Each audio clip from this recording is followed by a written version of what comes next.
चलिए हम लोग स्टार्ट करते हैं। जहाँ तक कल हमने चर्चा कर रहे थे हम लोग रासायनिक अभिक्रिया अभिलक्षण, मैंने 5 को लिखाया था और फिर उसमें एक टर्म आए थे अवक्षेप प्रिसिपिटेट, उसके बारे में बात किया था। तो अब इसको 5 के बारे में हम लोग पढ़ेंगे। तो पहला अपना है गैस का उत्पन्न होना, है ना।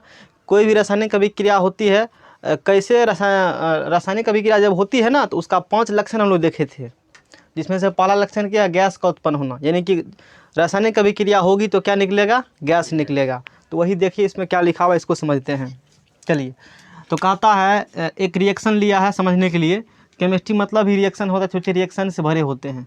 जिंक प्लस तनु सल्फ्यूरिक अम्ल का विक्रिया कराइएगा तो बनेगा जिंक सल्फेट प्लस क्या बनेंगे, हाइड्रोजन बनेंगे, है ना। जिंक प्लस तनु सल्फ्यूरिक अम्ल, इसको फार्मूला याद कर लीजिए कि तनु सल्फ्यूरिक अम्ल का सूत्र होता है H2SO4। Concept clear. H2SO4 को गंधकाम्ल भी कहते हैं। H2SO4 क्या कहते हैं, गंधकाम्ल। ये एक अम्ल होता है। तनु मतलब कि इसके साथ पानी भी है, प्योर अम्ल नहीं लिया गया है, ये होते हैं तनु मतलब। Concept clear. अब हम मान के चलते हैं कि आप लोगों को सक्रियता श्रेणी याद होगा। बातें समझ में आ रही है ना, क्योंकि सारे खेला जो यहाँ पर होगा वो सक्रियता श्रेणी पर ही होगा। तो एक बार हम सक्रियता श्रेणी लिख देते हैं, जो हमारा पुराना वर्जन याद है। तो सक्रियता श्रेणी होता है पोटासियम, बेरियम, कैल्शियम, सोडियम, है ना, मैग्नीशियम, एल्युमिनियम, जस्ता, लोहा, निकेल, सीसा, हाइड्रोजन, कॉपर, पारा, चांदी, सोना। यही होगा, मिस्टेक तो नहीं हुआ होगा। यही सक्रियता श्रेणी है अपना गोल्ड का AU, है ना। गोल्ड का फार्मूला क्या होता है, यही सक्रियता श्रेणी पर। नया बुक में जो NCERT में दिया गया ना, तो बेरियम उसमें नहीं है। तो पोटासियम एक लाइन इधर उधर हो सकता है, तो हम पुराना वर्जन है, इसी से सब चीज़ भी कम हो जाएगा।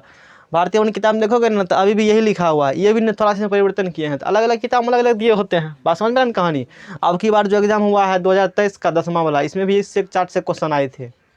और इस चैप्टर में जो सारे रिएक्शन का जो काम होगा वो इसी सक्रियता श्रेणी पर, जो धातुओं का सक्रियता श्रेणी है, potassium, barium, calcium, sodium, magnesium, aluminium, जस्ता, लोहा, निकेल, सीसा, हाइड्रोजन, कॉपर, पारा, चांदी, सोना। Concept clear. चलिए, तो थोड़ा सा हम बताते हैं कि रिएक्शन कैसे होती है। आगे पढ़ेंगे रासायनिक अभिक्रिया के प्रकार में। तो रासायनिक अभिक्रिया कई प्रकार के होते हैं। उसमें से एक होता है विस्थापन अभिक्रिया, एक होता है द्विविस्थापन अभिक्रिया। बात समझ में आ रहा है ना, यानी कि displacement reaction and double displacement reaction. Exam आता भी है। देखिए यहाँ पर हुआ क्या है, अब ये दोनों मिलेंगे तो ये कैसे बन गया। धीरे धीरे जब ये चैप्टर जैसे ख़त्म हो जाएगा तो थोड़ा अच्छे तरीका सब चीज़ आ जाएगा कि क्या हो रहा है नहीं हो रहा है। Zn प्लस H2SO4 में अभिक्रिया होगा तो ये कैसे बन गया। हालांकि अभी मकसद ये समझना नहीं हमें है, लेकिन साथ साथ थोड़ा थोड़ा बताते रहेंगे तो ठीक रहेगा। तो Zn H2 में टक्कर होगा। जस्ता पर भी होता है प्लस चार्ज, H2 पर भी, हाइड्रोजन पर भी क्या होता है, प्लस चार्ज। अब सक्रियता श्रेणी हमें देखना होगा कि जस्ता ऊपर है, हाइड्रोजन ऊपर है, क्योंकि जो जितना ऊपर वो अधिक कितना सक्रिय, पावरफुल कहने का मतलब है। तो जस्ता देखिए यहाँ पर है सक्रियता श्रेणी में, ये हुआ आपका जस्ता, है ना। और हाइड्रोजन कहाँ है, अधिक ऊपर कौन है, जस्ता। यानी कि जस्ता अधिक सक्रिय, किससे अधिक सक्रिय है, हाइड्रोजन से। तो जस्ता एक लाइट देगा, क्या करा देगा, हाइड्रोजन को, कहेगा भागो यहाँ से, सीट खाली करो। ई सेफ्ट सीट पर आएगा। तो ई जब सीट पर आएंगे तो जस्ता और SO4 में होगा, कंपाउंड बनाएंगे। और जस्ता SO4 से कंपाउंड बनाने के लिए हमने पिछले लेक्चर में सिखाया था कि जस्ता दे दिया कोई मान लीजिए, और SO क्या दे दिया है, 4 दे दिया है। इससे को आपको बनाने के लिए कहेगा कि यौगिक बनाइए। तो जस्ता का वैलेंसी कितना होता है 2, और सल्फेट का कितना होता है -2। तो अदला बदली कीजिएगा तो 1 अनुपात कितना आएगा, 1। समझ में आ रहा है कहानी। इस प्रकार से हमने चर्चा याद करिए क्या था। तो सूत्र क्या बन गया, ZnSO4 बन गया, ZnSO4 बन गया फार्मूला। तो ये चीज़ आना चाहिए यहाँ पर, ये चीज़ लागू हो रहा है, ताकि हमने जो पढ़ाया है वो कैसे इस्तेमाल यहाँ हो रहा है हमें ये भी बताना है। तो Zn प्लस H2SO4 क्या बन गया, ZnSO4 क्यों बना, कैसे बना, समझ में आ गया होगा। अब बच गया हाइड्रोजन, और तो कोई कंपाउंड है नहीं यौगिक में, इसके साथ उसके साथ वो जाएंगे तो अकेले हाइड्रोजन गैस यहाँ विराजमान है। तो हाइड्रोजन एक गैस है। हाइड्रोजन क्या है, तो गैस का उत्पन्न होना, रासायनिक अभिक्रिया हुआ तो क्या निकला, गैस निकला। यही हम कहना चाहते हैं कि रासायनिक की अभिक्रिया होती है तो गैस भी निकल सकती है, निकलती ही है। बात समझ में आ रहा है ना कहानी। अच्छा, इस टाइप के रिएक्शन एग्जाम में जो ऑब्जेक्टिव में काफ़ी पूछे जाते हैं, तो समझ में आ गया होगा कैसे हुआ है। तो अब इसमें ये जिंक है, ये तनु सल्फ्यूरिक अम्ल है, इसका नाम है जिंक सल्फेट, ये हाइड्रोजन गैस हो गया। फिर एक अभिक्रिया देखते हैं, सोडियम कार्बोनेट प्लस तनु नमकाम्ल, सोडियम कार्बोनेट का अभिक्रिया करवाइएगा तनु नमकाम्ल से, तो बनेगा सोडियम क्लोराइड, कार्बन डाइऑक्साइड और क्या बनेगा साथ में, जल बनेगा। थोड़ा सा इस रिएक्शन में फोकस करते हैं, ये रिएक्शन कैसे हुआ इसको समझिए। तो सोडियम कार्बोनेट का फार्मूला Na2CO3, अब कहिएगा कैसे बन गया सोडियम कार्बोनेट का फार्मूला Na2CO3, कहेंगे देखिए इधर बात करते हैं। सोडियम ले लीजिए और साथ में क्या ले लीजिए, कार्बोनेट। सोडियम कार्बोनेट का फार्मूला हमें निकालना है, तो सोडियम का वैलेंसी होता है 1, कार्बोनेट का होता है 2, अदला बदली कर लीजिए, समझ में आ रहा है ना। तो सूत्र क्या बन जाएगा, Na2CO, पिछले लेक्चर याद कीजिए, समझ में आ गया होगा। तो सोडियम कार्बोनेट का फार्मूला हमने क्या लिख दिया, Na2CO3, और तनु नमकन रट ही लीजिए, Cl होता है, याद करना पड़ेगा।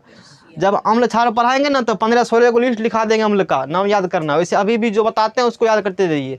एक याद करने के लिए हमने कहा है H2SO4, इसका नाम है तनु सल्फ्यूरिक अम्ल, इसे गंधकाम्ल भी कहा जाता है, बात समझ में आ रही है ना। और एक होता है तनु नमकाम्ल HCl, इसका एक नाम और है हाइड्रोजन क्लोराइड, क्योंकि इसमें हाइड्रोजन है और इसमें क्या है, क्लोरीन है, तो रासायनिक नाम इसका हो गया हाइड्रोजन क्लोराइड, केमिकल नेम है ना। अब ये दोनों अभिक्रिया करात, ये कैसे बन गया, बात समझ में आ रहा ना। वैसे ये जो धातु के, ये सोडियम क्या है, धातु है, तो धातु का कार्बोनेट प्लस अम्ल, धातु का कार्बोनेट प्लस अम्ल, याद करिए रूल जो बताएंगे हम, जब अम्ल क्षार शुरू करेंगे तो हम रूल बताएंगे। रूल क्या होता है, धातु के कार्बोनेट प्लस अम्ल बनेगा लवण, जल और कार्बन डाइऑक्साइड गैस, या इसको पहले या बाद में उससे दिक्कत नहीं होता है। हमने क्या कहा, धातु के कार्बोनेट प्लस अम्ल बनेगा लवण, कार्बन डाइऑक्साइड गैस और जल, ये याद करना पड़ेगा। बात समझ में आ रहा है कहानी नहीं।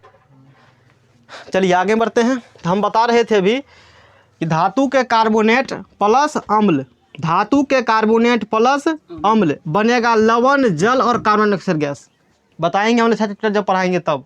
तो यहाँ समझ लीजिए, धातु कार्बोनेट है तो क्या बनेगा, लवण बनेगा, तो यहाँ सोडियम और क्लोरीन, सोडियम और क्या चीज़, तो कहिएगा सोडियम हाइड्रोजन के साथ क्यों नहीं किया, क्योंकि हाइड्रोजन में प्लस चार्ज है, सोडियम पर क्या है प्लस चार्ज, इस पर भी प्लस, इस पर प्लस, माइनस वाला तरफ भागेगा ना। तो सोडियम किसके साथ चला जाएगा, क्लोरीन, तो सोडियम और क्लोरीन मिलकर बनाएगा सोडियम क्लोराइड, क्योंकि सोडियम का भी वैलेंसी 1, क्लोरीन का वैलेंसी 1, एक एक लिखते नहीं है, NaCl और प्लस CO2 प्लस क्या बन गया H2O। तो यहाँ CO2 गैस है, यहाँ जो CO2 बना है CO2 क्या है, गैस है, तो रासायनिक अभिक्रिया हुआ है तो गैस हुआ है उत्पन्न। यानी कि कुछ रासायनिक अभिक्रिया कुछ रासायनिक अभिक्रियाएं गैस के उत्पन्न होने से क्या है, अभिलक्षित है। रासायनिक अभिक्रिया होगा तो उसमें कुछ रासायनिक अभिक्रिया क्या निकलती है, गैस निकलती है। अच्छा आगे जैसे हम लोग बढ़ते हैं, आगे देखिए, कुछ अवक्षेप का बनना और प्रिसिपिटेट का बनना। अवक्षेप कल के लेक्चर में अच्छे तरीके से बताया था कि अवक्षेप प्रिसिपिटेट क्या होती है। तो फॉर्मेशन ऑफ प्रिसिपिटेट क्या होती है, कुछ रासायनिक अभिक्रियाओं में अवक्षेप बनता है, प्रिसिपिटेट बनेंगे, और इसको पढ़ाया भी था पिछले लेक्चर में। जैसे समझने के लिए देख लीजिए, potassium iodide plus lead nitrate, potassium iodide plus lead nitrate बन गया lead iodide plus potassium nitrate, इसको समझिए। पोटासियम आयोडाइड का फार्मूला Ki कैसे बना बताया है, और लेड नाइट्रेट का फार्मूला PbNO3(2). अब आगे बनेगा कंपाउंड, तो पोटासियम लेड में देखिए कौन अधिक सक्रिय है, इसमें देखिए यहाँ है पोटासियम, यहाँ देखिए यहाँ है पोटासियम, ठीक है, और यहाँ है क्या चीज़, लेड है, अधिक ऊपर कौन है, पोटासियम अधिक अभिक्रियाशील है। तो पोटासियम एक लात मारेगा करा के, भागो यहाँ से सीट हम रिजर्व करेंगे, पोटासियम उठ के कहाँ चले आएंगे, यहाँ। अब पोटासियम NO3 मिलकर कंपाउंड बनाएगा, ध्यान दीजिए, पोटासियम और NO3 मिलकर क्या बनाएगा, कंपाउंड, पोटासियम और NO3 मिलकर क्या बनाएगा, कंपाउंड। अच्छा जैसे ये PbNO3(2) यहाँ लिखा हुआ है, PbNO3 यहाँ क्या लिखा हुआ है, इसके सफिक्स में जो लिखा हुआ है ना, आप समझिएगा इसका होगा वैलेंसी, बात समझ में आ रहा ना। ये 2 किसका होगा, लेड का, NO3 का इसके सफिक्स में 1 लिखल है, तो NO3 का भी 1, K का भी क्या होता है 1, तो यहाँ लिख दीजिए 1 अनुपात क्या लिखिएगा, अदला बदली जब आप करिएगा तो सूत्र बन गया यहाँ से KNO3। तो पोटासियम नाइट्रेट का फार्मूला क्या बन गया, KNO3। अब ये चूंकि यहाँ से लेड उठ चुका है, लेड हार कहेगा चलो हम तरह सीट पर चले जाते, तो लेड उठ के कहाँ चलाएंगे, यहाँ, चूंकि लेड का होता है 2, लेड का क्या होता है बताइए 2, उसके बाद आयोडीन का क्या होता है 1, तो दोनों बनाएंगे, समझ में आ रहा ना। यहाँ लेड पर प्लस चार्ज है, आयोडीन पर माइनस चार्ज होता है, fluorine chlorine bromine iodine, fluorine chlorine bromine iodine सब पर होता है -1 चार्ज। पिछला लेक्चर यदि याद नहीं है तो बहुत दिक्कत होगा, वैसे 9th में पढ़ने वाला था, हमने फिर भी उसको पढ़ा दिया था, नहीं समझ में आ रहा है, नमक 22 है ना, तो 70 पर का आया होगा, किस पर कितना माइनस चार्ज क्यों कैसे, ये सब वहाँ है, हालांकि हमने चर्चा भी किया है। तो यहाँ से बना लेगा फार्मूला, दोनों बनेगा, क्या बन जाएगा PB1 लिखेंगे I2, तो ये बन गया PBI2। समझा, अच्छे तरीका से हमने समझा दिया कैसे बना है, लेकिन यहाँ पर सिर्फ हमें गैस समझाना मकसद है। तो अवक्षेप, अति गैस नहीं, अवक्षेप का बनना, तो देख लीजिए। तो यहाँ पर लेड आयोडाइड का क्या बनता है, पीला अवक्षेप। यहाँ पर क्या बने हैं, लेड आयोडाइड का पीला अवक्षेप बने हैं। इतना समझ में आया होगा। एक अभिक्रिया हम लोग इसमें और करेंगे, इतना नोट करिए पहले। चलिए हम लोग आगे शुरू करते हैं। अभी एक रिएक्शन और देख लीजिए अवक्षेप वाला का। सल्फ्यूरिक अम्ल प्लस बेरियम क्लोराइड, सल्फ्यूरिक अम्ल प्लस बेरियम क्लोराइड बनेगा बेरियम सल्फेट प्लस क्या बनेंगे, नमक अम्ल। तो H2SO4 का अभिक्रिया कराया BaCl2 से। अब देख लीजिए हाइड्रोजन और बेरियम में कौन अधिक अभिक्रियाशील है, तो बेरियम अधिक अभिक्रियाशील है। अभी सक्रियता हम लिखे थे, तो बेरियम किसको भगा देगा, हाइड्रोजन को, तो BaSO4 बन गया। और हाइड्रोजन यहाँ चला गया तो क्या बना लिया, HCl। H और Cl मिलेंगे तो क्या बनाएगा, HCl। तो यही यहाँ पर BaSO4 क्या है, अवक्षेप है। अगला है रासायनिक अभिक्रिया होगा तो रंग में परिवर्तन होगा, चेंज इन कलर। कलर, पदार्थ का कलर क्या हो जाएंगे, बदल जाएंगे। कैसे, तो समझिए। कुछ रासायनिक अभिक्रियाओं में रंग में परिवर्तन होता है, कुछ रासायनिक अभिक्रियाओं में कलर में परिवर्तन होता है, रंग में चेंज नहीं हो। क्या होगा, देख लीजिए। पोटासियम परमैंगनेट जो पहले पर्पल कलर का है, किस कलर का है ये, पर्पल। ये नहीं कि जिस कलर से हम दिखाएं वो कलर का, पर्पल कलर का है, पर्पल कलर का। Concept clear. तो पोटासियम परमैंगनेट का फार्मूला होते हैं KMnO4। तो पोटासियम परमैंगनेट पर डालिएगा सिट्रिक अम्ल। कौन अम्ल डालेंगे बताइए, सिट्रिक अम्ल। तो ये रंगहीन हो जाता है। ये क्या हो गया, यहाँ रासायनिक अभिक्रिया हुआ है, पहले इसके पास पर्पल कलर था और रंगहीन कोई कलर नहीं, रासायनिक अभिक्रिया हुआ, रंग बदल गया। रंग का उदाहरण दिए हैं। फिर जैसे दूसरा एग्जाम्पल लीजिएगा, तो पोटासियम डाइक्रोमेट जो कि ऑरेंज कलर का है, पोटासियम डाइक्रोमेट यहाँ कौन कलर का है, ऑरेंज कलर का है।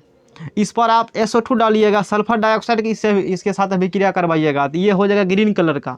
ये किस कलर का हो जाएगा, ग्रीन, यानी कि हरा कलर का हो जाएगी। होता है ना ग्रीन मतलब हरा, यानी कि इसका रंग पहले कुछ और था, अब रंग कुछ और है। इसका रंग पहले है, अब रंग ही नहीं है, तो रंग में परिवर्तन हुआ ना, चेंजिंग कलर हुआ ना, मतलब रासायनिक अभिक्रिया हो रहा है। मतलब क्या हो रहा है, तो हमको समझ में आ जाना चाहिए कि यहाँ पर केमिकल रिएक्शंस हो रहे हैं। अब देखिए चौथा स्टेप अपना है तापमान में परिवर्तन, चेंज इन टेम्परेचर। रासायनिक अभिक्रिया में तापमान में क्या होते हैं, परिवर्तन। तो कुछ रासायनिक अभिक्रियाओं में तापमान में परिवर्तन होता है। अब तापमान में परिवर्तन के आधार पर रासायनिक अभिक्रिया को दो तरीके से डिफाइन किया गया है। इसके आधार पर दो तरीके की अभिक्रियाएं होती है। एक होता है ऊष्माक्षेपी अभिक्रिया जिसे कहते हैं एक्सोथर्मिक रिएक्शन, और एक होता है ऊष्माशोषी अभिक्रिया जिसे कहते हैं एंडोथर्मिक रिएक्शन। दोनों इंपॉर्टेंट रिएक्शन भी है। अब इसके बारे में हम पढ़ेंगे, समझ में आ गया ना। हमने कहा रासायनिक अभिक्रिया होगा तो रंग चेंज हो जाएगा, समझा दिया। रासायनिक अभिक्रिया में तापमान परिवर्तन होती है, तो तापमान के आधार पर रासायनिक क्रिया कितने प्रकार के होते हैं, दो प्रकार के। एक ऊष्माक्षेपी अभिक्रिया, ऊष्माक्षेपी एक्सोथर्मिक रिएक्शन, ऊष्माशोषी एंडोथर्मिक रिएक्शन। तो इतना नोट करिए, फिर दोनों को पढ़ते हैं डिटेल में, ये दोनों अभिक्रिया क्या कहती है। चलिए हम लोग आगे शुरू करते हैं। अभी जो दो रिएक्शन का प्रकार लिखे था, एक ऊष्माक्षेपी और एक क्या लिखा, ऊष्माशोषी। बाकी और भी रिएक्शन के प्रकार हैं, तो वो हम लोग बाद में पढ़ेंगे। अभी तापमान में परिवर्तन के आधार पर रिएक्शन कितने प्रकार के होते हैं, दो, एक ऊष्माक्षेपी एक ऊष्माशोषी, उसको पर बाद में सब प्रकार हम पढ़ाएंगे, है ना। चलिए, तो ऊष्माक्षेपी अभिक्रिया एक्सोथर्मिक रिएक्शन किसे कहते हैं, वह अभिक्रिया जिसमें ऊष्मा निकलती है, जिसमें ऊष्मा निकलती है, वह अभिक्रिया जिसमें ऊष्मा निकलती है ऊष्माक्षेपी अभिक्रिया कहलाती है। ऊष्मा निकलेगा तो ऊष्मा क्या होगा, क्षेपी, एक्सोथर्मिक। जैसे देखिए ये जो लिखा हुआ है ना, ये खोआ खाली है, क्रीम है ऊपर लगा, बहुत इंपॉर्टेंट रख लीजिए। BPSC तक में क्वेश्चन इससे आ चुका है, यहाँ तक के लाओ सेट हम दिखा देते हैं, विश्वास नहीं है तो हमारे पास व्हाट्सएप पर होबो करेगा क्वेश्चन BPSC का, हम दिखा देंगे अभी क्लास के बाद, देखना। जैसे क्विक लाइम कली चूना या बिना बुझा हुआ चूना, पहले देख लीजिए यहाँ पर लिखा हुआ है CaO। बात क्या रटेंगे देखेंगे बाद में, पहले जो हम समझा रहे हैं उसको समझिए। CaO का रासायनिक नाम है कैल्शियम ऑक्साइड, यानी कि फार्मूला वाला नाम, Ca से कैल्शियम, O से ऑक्सीजन, यानी कि कैल्शियम ऑक्साइड। CaO को कहा जाता है क्विक लाइम या कली चूना या बिना बुझा हुआ चूना। कंसेप्ट क्लियर, समझ मारन कहानी, ये कहा जाता है बिना बुझा हुआ चूना। अच्छा, उसके बाद CaOH होल 2 को समझिए। CaOH होल 2 को समझिए। ये जो अपना CaOH होल 2 है, इसका रासायनिक नाम है कैल्शियम हाइड्रोक्साइड। कैल्शियम हाइड्रोक्साइड, इसे कहते हैं सिलेक्ट लाइम। इसे क्या कहते हैं? कैल्शियम हाइड्रोक्साइड को सिलेक्ट लाइम, बकरा चूना या बुझा हुआ चूना। इसमें बिना बुझा हुआ चूना और बुझा हुआ चूना, एग्जामिनर का फेवरेट क्वेश्चन है ये, ऑब्जेक्टिव वर्ड पूछता है। बातें समझ में आ रहा है ना? ये तो ध्यान रखना है कि पूछेगा बिना बुझा हुआ चूना का फार्मूला की होता है, तो कहना CaO। कहेगा बुझलका चूना का, कहना CaOH होल 2। माहौल समझ में आ गया ना? तो इसमें क्या होती है, मार्केट से आप चूना खरीद के लाइए, बिना बुझा हुआ चूना, उसमें क्या मिला दीजिएगा? पानी मिलाइएगा। क्या मिलाएगा उसमें? देखेगा गर्म खोलेगा एकदम से, यानी कि उष्मा निकल रहा है। क्या निकल रहा है? उष्मा निकलती है। जिस अभिक्रिया में, वह अभिक्रिया जिसमें उष्मा निकलती है, उष्मा क्षेपी अभिक्रिया कहलाता है। कैल्शियम ऑक्साइड में, कैल्शियम ऑक्साइड में जल मिलाने पर कैल्शियम हाइड्रोक्साइड और उष्मा निकलता है। याद हो गया होगा रिएक्शन, रट लीजिए एकरा। बात समझ में आ रहा है ना? एक एक बात इंपॉर्टेंट है, 12 महीने से सारी चीज़ एक जगह करके लिखा गया है। फिर देखिए, ये उष्मा क्षेपी का एगो हो गया उदाहरण। दूसरा उदाहरण देख लीजिए, इसी में एक दहन अभिक्रिया करके हमने पढ़ा दिया है। उदाहरण ये है उष्मा क्षेपी का ही। बातें समझ में आ रही है ना? अच्छा, उसको बंद करो। देखिए, कोयले को, है ना, कोयले को जलाने से, कोयले को जलाने से कार्बन डाइऑक्साइड गैस बनती है। जब आप कोयले को जलाइएगा, किसको जलाइएगा? कोयले को जलाइएगा तो, अच्छा, किसी भी चीज़ को जलाइएगा, किसी पदार्थ को जलाइएगा तो बिना ऑक्सीजन का वो नहीं जलती है। जलेगा बिना ऑक्सीजन का? नहीं जले। तो समझ में आ गया होगा। तो कोयले को जलाने से ऑक्सीजन की उपस्थिति में कौन गैस बनता है? Carbon dioxide gas. कोयले यानी कि कार्बन, फार्मूला उसका क्या होता है? C। ऑक्सीजन का फार्मूला O, और कार्बन डाइऑक्साइड का फार्मूला क्या होता है? CO2। अच्छा, किसी के मन में ये हो सकता है कि यहाँ पर O काहे नहीं लिखे, क्योंकि ऑक्सीजन का फार्मूला तो होता है। O जो आप लिखते हैं वो ऑक्सीजन तत्व का फार्मूला है। ध्यान दीजिए, यहाँ पर कहीं पर O लिखा है तो ये ऑक्सीजन तत्व है। ये ऑक्सीजन क्या है? ऑक्सीजन तत्व है। O2 लिखा है तो ये ऑक्सीजन गैस है। ये ऑक्सीजन क्या है? गैस है। तो ऑक्सीजन जब भी लिखिएगा तो तत्व लिखाने जाता ऑक्सीजन गैस लिखेंगे, क्योंकि हवा में तत्व नहीं है, गैस है। वो है तो आखिर तत्व भी ऑक्सीजन ना, तो O2 गैस के रूप में मिलती है हमें, इसलिए O2 यहाँ लिखा गया है। बात समझ में आ रही कहानी? O मत लिखिएगा। और ये नहीं समझ जाए सर जी गलती से O2 दे दिए हैं, O2 ही होते हैं। बातें समझ में आ रही है ना? ऑक्सीजन के 2 मॉलिक्यूल यहाँ पर है, 2 परमाणु में ऑक्सीजन का 2 परमाणु मॉलिक्यूल नहीं, 2 परमाणु मिलके ऑक्सीजन का 1 अणु बनाया है। ऑक्सीजन का 2 परमाणु मिलकर ऑक्सीजन का 1 अणु बनाया। छोड़िए, सब 9th की बात है। तो कार्बन प्लस ऑक्सीजन क्या बन गया? Carbon dioxide. इसको जलाइएगा तो 97.644 किलो कैलोरी उष्मा निकलता है। और ये जो डाटा है ना, कई बार एग्जाम में पूछ चुका है। सोच लीजिए क्या पूछा है। और नंबरिकल आएगा क्लास 11th मोल संख्या चैप्टर, वहाँ बनाइएगा, नंबरिकल केमिस्ट्री में होता है। तो 12 ग्राम कार्बन का परमाणु संख्या 6 और द्रव्यमान संख्या 12। कुछ तत्व का हमने अभी देखा था, अभी एग्जाम हुआ है, उसमें द्रव्यमान संख्या भी कुछ शायद ककर ने पूछा था, हमें स्पष्ट याद नहीं है। शायद ऑक्सीजन या किसी चीज़ का पूछा था, द्रव्यमान संख्या पूछा था ना क्वेश्चन में। तो कार्बन का द्रव्यमान संख्या कितना होता है? ऑक्सीजन का होता है 16, चूंकि ऑक्सीजन क्या यहाँ पर है? 2 16 दूना कितना हो गया? तो 12 ग्राम कार्बन को जलाने पर 32 ग्राम किसके साथ? 12 ग्राम कार्बन को जलाइएगा तो 32 ग्राम क्या चाहिए? ऑक्सीजन। तो 44 ग्राम क्या बनेगा? Carbon dioxide gas. इतना समझ में आ गया होगा। चूंकि इसमें उष्मा निकल रही है, इसलिए कौन अभिक्रिया हो गया? उष्मा क्षेपी अभिक्रिया, एक्सोथर्मिक रिएक्शन हो गया। अच्छा, 1 कैलोरी बराबर, याद कर लीजिए, कंपटीशन में कई बार पूछ चुका है। मैं ठीक बात है, पैरामेडिकल पॉलिटेक्निक आईटीआई कोई भी एग्जामिनेशन देते हैं या नहीं देते हैं, तो पर भी रटना पड़ेगा कि एग्जाम में किसी न किसी एग्जाम आ जाता है। तो 1 कैलोरी बराबर होता है 4.18 जूल। 1 कैलोरी इक्वल टू 4 क्या होता है? ये जो टॉपिक साथ हम पढ़ा रहे हैं, 2-4 पॉइंट बता देते हैं कि ये इंपॉर्टेंट, वहाँ यही इंपॉर्टेंट है। बात समझ में आ रहा है ना? अभी तो क्वेश्चन उठा कर देख लीजिए, क्वेश्चन उठा कर देख लीजिए, जितना एग्जामिनेशन होता है इंटर लेवल खास करके, ऑनर्स लेवल पर भी 9वां 10वां का ही क्वेश्चन अधिकतर आते हैं। क्लास 9th 10th का जो बढ़िया से पढ़ लिया ना, उसका समझिए बहुत कुछ हो चुका है। कम चीज़ नहीं है, काफ़ी चीज़ है। वो लोग पढ़ाते नहीं हैं और लोग पढ़ते भी नहीं, वो अलग बात है। बातें समझ में आ रहा है ना। लेकिन हम लोग एक चीज़ को अच्छे तरीका डिटेल में पढ़ेंगे। तो 1 कैलोरी बराबर होता है 4.18 जूल। अच्छा, नोट में फिर कुछ पॉइंट हमने लिखा है, इसमें तापमान बढ़ता है, ऊष्माक्षेपी अभिक्रिया में तापमान क्या होता है, बढ़ता है। इसके जस्ट विपरीत पढ़ेंगे अभी ऊष्माशोषी अभिक्रिया में, वो भी हम लोग बात करेंगे।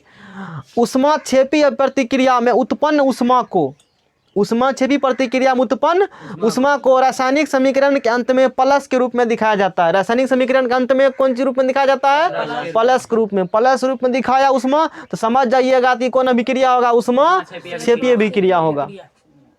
तो आशा करते इतना समझ, इतना नोट करिए, फिर हम लोग आगे बढ़ेंगे। नोट हो गया सर। चलिए हम लोग आगे बढ़ते हैं। ऊष्माशोषी अभिक्रिया, जिसे हिंदी हम लोग क्या कहते हैं, एंडोथर्मिक रिएक्शन। अब समझिए, वह अभिक्रिया जिसमें ऊष्मा अवशोषित होती है। इससे पहले पढ़े थे ऊष्माक्षेपी, उसमें ऊष्मा निकल रही थी, लेकिन इसमें ऊष्मा क्या हो रहा है, अवशोषित। वह अभिक्रिया जिसमें ऊष्मा अवशोषित होती है ऊष्माशोषी अभिक्रिया कहलाती है। बात समझ में आ रहा है ना। इसमें तापमान क्या होता है, बढ़ता है, उसमें तापमान घटता है, जस्ट उसके विपरीत है। ऊष्माक्षेपी शोषी एक दूसरे क्या है, विपरीत है। जैसे कैल्शियम कार्बोनेट को गर्म करिएगा, कैल्शियम कार्बोनेट क्या करिएगा बताइए, गर्म करिएगा, तो बन जाएगा कैल्शियम ऑक्साइड और कार्बन डाइऑक्साइड गैस। रट लीजिए, क्या करिएगा, रट लीजिए, VVI क्वेश्चन है, बहुत बार पूछता है। ये रिएक्शन फिर आएगा, अभी जितना रिएक्शन हम लोग पढ़ रहे हैं ना, ये सब रिएक्शन फिर आएंगे, है ना। तब और अच्छे से समझ में आएगा। अभी थोड़ा मोड़ा कसर भी है, तो आगे जैसे चैप्टर खत्म हो जाएंगे, चैप्टर खत्म होते होते सब चीज़ समझा देंगे हम। तो चूना पत्थर, इसका नाम CaCO3 का कई नाम है। एकरा चूना पत्थर भी कहते हैं, एकरा संगमरमर भी कहते हैं। चूना पत्थर, संगमरमर। आ केमिकल नाम बोलिए, रासायनिक नाम तो कैल्शियम और कार्बोनेट। Ca से कैल्शियम, CO3 से कार्बोनेट, कैल्शियम कार्बोनेट। इसको गर्म करिएगा तो बनेगा कैल्शियम ऑक्साइड और क्या बनेगा, कार्बन डाइऑक्साइड। इसको बुझा हुआ चूना कहता है, आगे हम लोग पढ़े थे। तो इसमें इसको गर्म करिएगा ना, तो ऊष्मा अवशोषित होगा, ऊष्मा दीजिएगा तब ना कम होगा। बात समझ में आ रहा है ना कहानी। ऊष्मा वह अभिक्रिया जिसमें ऊष्मा अवशोषित होती है, उसे क्या कहते हैं, ऊष्मा शोषी। ऊष्मा दीजिएगा तो ऊष्मा ताप होकर बढ़ गया, ताप होकर क्या हो गया, यहाँ देख लीजिए, दीजिएगा ताप बढ़वे करेगा। अच्छा, एक एग्जाम्पल इस पर और लिया गया है, barium hydroxide plus ammonium chloride. Barium hydroxide plus ammonium chloride बनेगा बेरियम क्लोराइड अमोनिया, और क्या बन जाएगा, रिएक्शन लिखना होगा तो लिख सकते हैं। बेरियम हाइड्रोक्साइड का, बेरियम का वैलेंसी होता है 2, हाइड्रोक्साइड का होता है 1। तो एक सूत्र बन गया BaOH, क्या बन गया कर, whole 2 BaOH। Ammonium chloride, ammonium का तो NH4Cl, और बेरियम क्लोराइड यानी कि BaCl2, अमोनिया NH3, अमोनिया का NH3, अमोनियम का NH4, अमोनिया का NH3, अमोनियम का NH4, और प्लस क्या बन गया, जल बन गया। ये रिएक्शन सब आगे खूब सिखाएंगे, प्रैक्टिस करवाएंगे। एक बुक होता है केमिस्ट्री में, रासायनिक की भाषा। दुकानदार कहिएगा हमें रासायनिक क्या दीजिए, उसमें रिएक्शन प्रैक्टिस करने के लिए दिया गया है, वो खरीद दीजिए। जब बताएंगे वहाँ से खुद पढ़ा चैप्टर देख सकते हैं उसमें, जो हम लोग अभी पढ़ रहे हैं। प्रैक्टिस जितना अच्छा रिएक्शन में कमान, उतना अच्छा सब चैप्टर। बात समझ में आ रहा है कहानी। फिर एक एग्जाम्पल देखिए, नाइट्रोजन तथा ऑक्सीजन की प्रतिक्रिया से, नाइट्रोजन तथा ऑक्सीजन की प्रतिक्रिया से नाइट्रिक ऑक्साइड गैस बनती है तथा ऊष्मा शोषित होती है। नाइट्रोजन तथा ऑक्सीजन की प्रतिक्रिया से क्या बनता है, नाइट्रिक ऑक्साइड। यहाँ पर जो NO है ना, इसका नाम क्या है, नाइट्रिक ऑक्साइड। तथा ऊष्मा क्या होता है, अवशोषित। माइनस लिख दिया गया है ना।